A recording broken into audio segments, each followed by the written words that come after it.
if you guys are preparing for CAT 2024, so this video is for you guys only, because in this video we are going to see and discuss what can be the best possible strategy to attend your quant section in CAT 2024. So as you know, hardly we have 3 to 4 months to prepare entire your CAT study. So 3-4 महीने में जितना possible हो सकता है आपको score बढ़ाना है, mock test देके कुछ अच्छे वाले स्ट्रॉन्ग कंसेप्ट पे फोकस करके।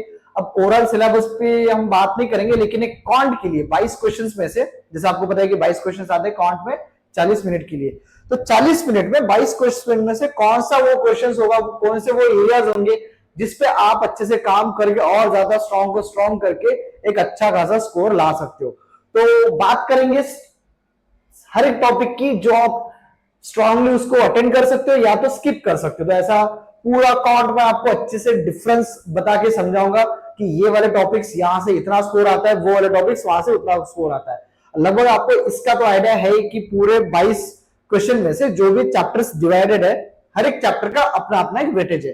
किसी चैप्टर में से 2 क्वेश्चन, फॉर एग्जाम्पल अरिथमेटिक की बात करें तो ओरल अरिथमेटिक में 10 क्वेश्चन आते हैं, फिर अलजेब्रा अलग से 6 क्वेश्चन, ऐसे मॉडर्न मैथ्स प्लस आपका मेंसुरेशन ज्योमेट्री, ये सब मिला के। तो वेटेज तो आपको सबको पता है। मुझे ये बताना है कि इस वेटेज को लेके अगर मैं कुछ ऐसा स्ट्रैटेजी बनाऊं जिससे उसी चैप्टर्स पे फोकस करके मेरा स्कोर अच्छे से और बढ़ जाए, एटलीस्ट 3 to 4 मार्क्स से। क्योंकि आपको पता है अगर क्वांट में आपको 95 परसेंटाइल अगर लाना है, 95 परसेंटाइल अगर आपको लाना है, तो कम से कम आपके 6 to 7 क्वेश्चंस करेक्ट हो जाने चाहिए। अब इतने क्वेश्चंस करेक्ट लाने के लिए आपको ओवरऑल सिलेबस पे फोकस करने की जरूरत नहीं है। अगर सारे चैप्टर्स आप लेके जाते हो तो फिर इसको तो भूल ही जाओ, नहीं हो पाएगा। तो अगर आपको 6 to 7 क्वेश्चंस करेक्ट लाने हैं, तो आज मैं आपको जो बताने वाला हूं क्वांट्स को कैसे आपको हैंडल करना है, कौन से चैप्टर्स ऐसे जिसमें आप फोकस करके स्कोर बढ़ा सकते हो और कौन से ऐसे चैप्टर जिसको आप स्किप कर सकते हो। ये तो सबको पता ही है, कोई इसमें चेंजेस नहीं है। अब हर साल ऐसा होता है कि जो जो आपको वेटेज पता है उसमें से कम ज्यादा होते ही रहेगा। फॉर एग्जांपल अरिथमेटिक्स से जो 10 क्वेश्चन, 10 से 12 क्वेश्चन आते हैं उसमें भी ज्यादा चेंजेस नहीं होता है। लेकिन हर साल जैसे ज्योमेट्री मेंसुरेशन के 2 से 3 क्वेश्चन आते हैं, तो तैयारी करके रखो, हो सकता है ये साल में आपको ज्यादा क्वेश्चन देखने को मिल सकते हैं। क्योंकि ज्योमेट्री और मेंसुरेशन इतना बड़ा टॉपिक है जिसमें से अब तक उतने क्वेश्चन नहीं आए कोई भी कैट में। कोई भी उठा गए 2015 से लेटेस्ट 6-7 साल का पकड़ लो, 2 या 3 ही क्वेश्चन ज्योमेट्री मेंसुरेशन में पूछे गए। लेकिन हमें यह तैयारी करके जाना है कि जैसे अलजेब्रा एक सिंगल चैप्टर से आपको कम से कम 6 क्वेश्चंस आते हैं, 5 to 6 questions from single topic. In the same way you might get 4 to 5 questions in the single largest chapter that is mensuration and geometry. So you must cover this topics to your best. जो भी आप practice कर सकते हो उसके अच्छे से practice करके कवर करना ही पड़ेगा। अलजेब्रा तो वैसे ही कर ही रहे हो, सबको पता है 6 क्वेश्चंस आता है उसका। तो मैथ्स में क्वांट्स में हम लोग आज ऐसा कुछ करेंगे जिसमें आपको सेक्शन मिलेगा, अलग अलग टॉपिक्स पे फोकस करेंगे जिस पे आप स्कोर बढ़ा सकते हो। तो अगर आपको पता होगा तो अरिथमेटिक में जितने भी चैप्टर्स आते हैं, ओवरऑल आपके 8 से 10 चैप्टर्स आते हैं। परसेंटेज एसआईसीएम में चैप्टर्स का यहाँ पे नाम नहीं लिखूंगा, मैं आपको सेक्शन लिख के दे रहा हूं। तो अगर आप कैट के लिए प्रिपेयर कर रहे हो तो अरिथमेटिक आपको पता ही होगा क्या क्या चैप्टर्स आते हैं उसमें, परसेंटेज से लेके times of distance, time and work, allegations, all those topics. Arithmetic के हर साल आपको लगभग कम से कम 10 क्वेश्चंस तो आएंगे। अब मैं मिनिमम नंबर ले रहा हूं, मैक्सिमम 10 से 12 हो सकता है। 10 क्वेश्चंस आते हैं आपको अरिथमेटिक से, ठीक है। अगर आप क्वांट का बुक खोलोगे तो पहला चैप्टर मिलेगा आपको नंबर सिस्टम। नंबर सिस्टम से सबको पता है चैप्टर बहुत बड़ा है, लेकिन ज्यादा से ज्यादा एक ही क्वेश्चन हर साल उसमें पूछा गया है। पिछले 5 साल का आप अपने हिसाब से निकाल के रखो कि प्रीवियस ईयर के क्वेश्चंस कितने आ चुके हैं हर एक टॉपिक से। तो नंबर सिस्टम से एक क्वेश्चन, तो वेटेज देख के हमें यह समझना है कि कौन से टॉपिक पे कितना टाइम इन्वेस्ट करना है, उसी के हिसाब से आपका स्कोर आएगा। सेकंड आपका अरिथमेटिक के बाद नंबर सिस्टम लिख दिया मैंने, अरिथमेटिक पूरे 10 चैप्टर्स हो गया। यहाँ पे नंबर सिस्टम एक सिंगल चैप्टर है। उसके बाद एक ही अलग से चैप्टर आपका अलजेब्रा, बहुत बड़ा पार्ट है जिसमें आपको क्वाड्रेटिक इक्वेशंस देखने को मिलते हैं, सिंगल डिजिट या रिमाइंडर थ्योरम मिलता है, आपको लास्ट डिजिट निकालने वाले क्वेश्चंस मिलते हैं। फिर आपके linear equations, quadratic equations, linear equations in 2 variable, 3 variable and plus ये सब मिला के आपके 6 क्वेश्चंस बनेंगे। तो अगर आपको अलजेब्रा पसंद नहीं भी है, अगर आप नहीं स्कोर पा रहे हो, तब भी आपको इसमें से 2-3 क्वेश्चन सॉल्व तो करने पड़ेंगे ताकि आप अरिथमेटिक को थोड़ा सपोर्ट दे सको। तो ये जो मैं टॉपिक्स लिख रहा हूं, ये आपके लिए मैं ये बना के दे रहा हूं कि आप इस ओवरऑल चैप्टर में से इस एक पर्टिकुलर सेक्शन पे भी अगर फोकस करते हो तो कम से कम आपके 8 से 10 क्वेश्चंस करेक्ट आ जाएंगे। तो अलजेब्रा सिंगल चैप्टर से आपको मिलते हैं 6 क्वेश्चंस, राइट। ये तो हर साल का है, 3 से 4 क्वेश्चंस तो पहले आ जाते, अभी 6 से 7 क्वेश्चंस भी हो सकते हैं।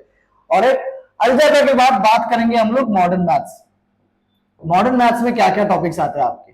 मॉडर्न मैथ्स में आता है आपका set theory plus probability and एक आपका परम्यूटेशंस कॉम्बिनेशंस। पढ़ाई तो कर रखी होगी, मतलब सब कुछ इसका टॉपिक अच्छे अच्छे टॉपिक्स है। बस दिक्कत ये होती है मॉडर्न मैथ्स में कि क्वेश्चंस जितना भी बड़ा आता है वो थोड़ा ज्यादा कंफ्यूजन क्रिएट कर सकता है। कैलकुलेशन कुछ नहीं इसमें, बस अंडरस्टैंडिंग लेवल ज्यादा है। तो ये मैं आपको ऑप्शन में भी दे सकता हूं, लेकिन पहले सारे ऑप्शन सुन लो, उसके बाद अपना डिसाइड करोगी कौन सा टॉपिक आपका मेन फंक्शन वाला है, मेन स्टडी वाला है, और कौन सा आपका ऑप्शनल है। Number system, algebra, modern maths, इसमें मैंने पहले बता दिया। सेट थ्योरी आएगा, परम्यूटेशन कॉम्बिनेशन आएगा, और अपना एक प्रोबेबिलिटी भी चैप्टर इसमें आता है। लास्ट में लिखते हैं आप एक ज्योमेट्री प्लस मेंसुरेशन, ठीक है। ये एक लास्ट वाला चैप्टर है। मॉडर्न मैथ्स के अपन क्वेश्चंस ओवरऑल 3 चैप्टर मिला के 3 क्वेश्चंस मिल सकते हैं, और ज्योमेट्री मेंसुरेशन मिला के 3 क्वेश्चन मिल सकते हैं।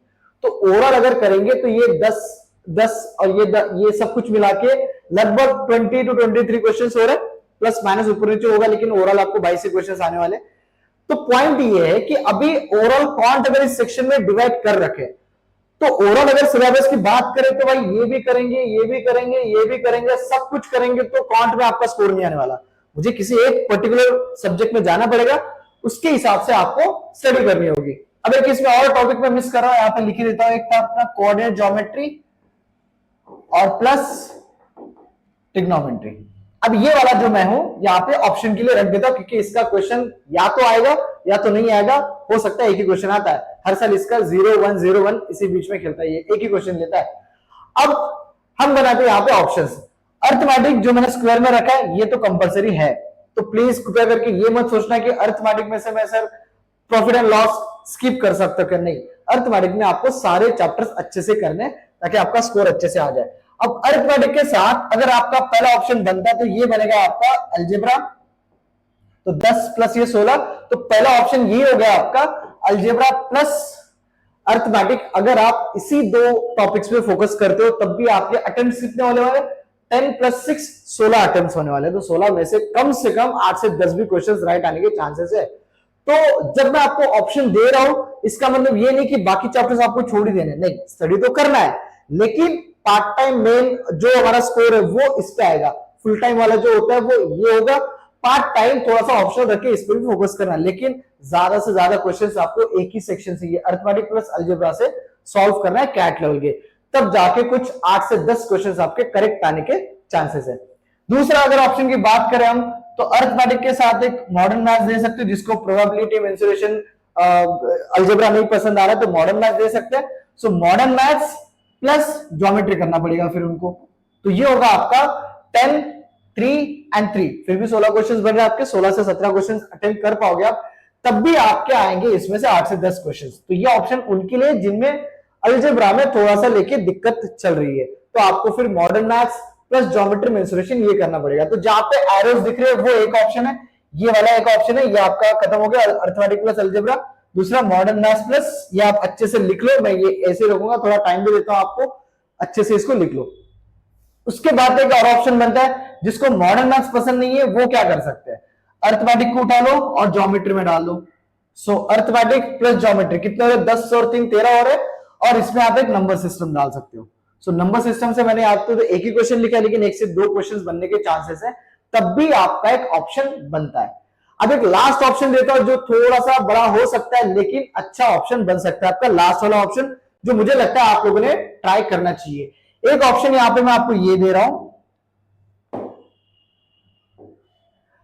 अर्थमेटिक को उठा लो, ये वाला जो भी ग्रीन दिख रहा है, अर्थमेटिक ले लो, अलजेब्रा ले लो, और ज्योमेट्री प्लस मेंसुरेशन ले लो, ठीक है। सो बेस्ट ऑप्शन मेरे हिसाब से ये होगा जो आपको स्कोर अच्छे से लाके दे सकता है। तो मैं आपको ऑप्शन लिख के दे रहा हूं, फोर्थ ऑप्शन जो होगा आपका arithmetic. Again this is my suggestion, you guys can change your plans according to your study. Arithmetic plus algebra plus geo plus mensuration, Now these are the topics you can focus और आपका score इसमें से 100% बढ़ेगा। Obviously अगर आपको ये सबको side में रख के अगर इसमें पहले फोकस करेंगे तब जाके आप स्कोर बढ़ा सकते हो और I am sure you will be able to get around 8 to 10 questions correct attempt. जो भी आप अटेम्प्ट कर रहे हो उसमें से 8 to 10 तो आना ही चाहिए, इतना पढ़ाई करके इतना तो आना ही चाहिए यार, ठीक है। अब बताने वाली बात ये है कि ये तो आपका हो गया ऑप्शन। इसके अलावा अगर आपको टाइम मिलता है तो फिर आप नंबर सिस्टम में से कोई एक सिंगल टॉपिक उठा सकते हो, जैसे लॉगरिथम के क्वेश्चन आते हैं, लॉग्स उठा लो। मॉडर्न मैथ्स में का अगर आपको प्रोबेबिलिटी अच्छा लगता है तो उसका क्वेश्चन हटा लो। तो ये सब कुछ आपका ऑप्शनल हो गया, जिसके साथ आपको ये मेन जो टॉपिक मैंने लिख के दिया ऑप्शंस उसके अलावा। सो 1 2 3 ये वाले ऑप्शंस प्लस एक लास्ट फोर्थ वाला ऑप्शन। तो जिनको जो अच्छा लगता है, जिसमें आप ज्यादा कंफर्टेबल हो, उसी स्ट्रॉन्ग पॉइंट्स पे फोकस करो और अपना स्कोर अच्छे से लेके आओ। लास्ट में कोऑर्डिनेट ज्योमेट्री प्लस ट्रिग्नोमेट्री पे बात करेंगे। इसका आसान एक ही स्कोर आता है, एक ही क्वेश्चन आता है, तो अगर आपको चाहिए तो इसे स्किप भी कर सकते हो। बस ये एक ही चैप्टर है जिसे मैं सजेशन दे सकता हूं कि स्किप कर सकते हो, अदरवाइज जो आपकी स्टडी चल रही है वैसे ही करें। नेक्स्ट वीडियो में हम लोग डीएलआर पे बात करेंगे। डीएलआर में सारी चीजें इंपॉर्टेंट है, लेकिन उसमें भी कुछ टाइप्स है, जैसे केस लिट्स हर साल ज्यादा आते हैं। हम लोग पाई चार्ट डीआई ये वाले पे ज्यादा फोकस करते हैं, लेकिन केस लिट्स पे ज्यादा हम डिस्कस नहीं करते।